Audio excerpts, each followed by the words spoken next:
Bonjour à tous, si c'est le 15 de France qui fait la une du journal L'équipe aujourd'hui, le choc Manchester United PSG de demain est déjà dans toutes les têtes des fans de foot. Et pour le Paris Saint-Germain, ce sera sans Edinson Cavani. Après la blessure de Neymar, c'est au tour du buteur uruguayen de déclarer forfait pour le déplacement en Angleterre. En conséquence, l'entraîneur parisien Thomas Tuchel va devoir changer tous ses plans selon le quotidien français. Et comme si cela ne suffisait pas, le défenseur belge Thomas Meunier s'ajoute également à la liste des blessés du PSG. En Angleterre, on est encore sous le choc. 6-0, c'est le score de Manchester City-Chelsea hier. Une rencontre dominée de la tête et des épaules par presque un seul homme, Sergio Agüero. Le buteur argentin plante son deuxième triplé en l'espace d'une semaine, après celui contre Arsenal. Alors évidemment, les tabloïds ne manquent pas de superlatifs pour parler de sa performance. Sergio Agüero est impitoyable, implacable et historique dans le Times, chirurgical dans le Mirror, mortel et démolisseur dans le Daily Star.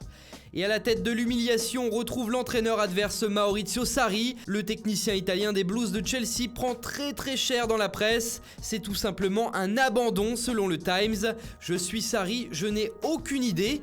L'incompétence ouvre la porte au massacre.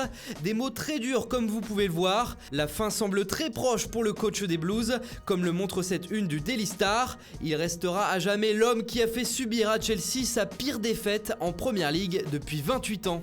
En Italie, on a d'ailleurs une pensée ironique pour l'ex-entraîneur du Napoli, un jeu de mots bien senti pour le Corriere dello Sport, Six and the City, en référence au score 6-0 et à la série télévisée Sex and the City. Mais le journal italien évoque également la masterclass de Cristiano Ronaldo hier, un but et une passe décisive pour le Portugais, et la Juventus compte désormais 11 points d'avance, seule en tête au classement de la Serie A.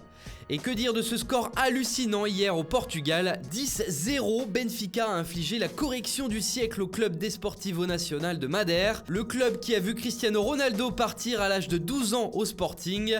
Pour retrouver un tel score similaire pour l'équipe de Lisbonne, il faut remonter à l'année 1964. C'est historique, on n'avait pas vu ça depuis 55 ans dans le championnat portugais, explique le journal O Jogo. Et enfin, on termine en Espagne avec le FC Barcelone qui peut visiblement remercier son gardien de but allemand Marc-André Ter Stegen, comparé à une cathédrale dans le quotidien catalan Sport.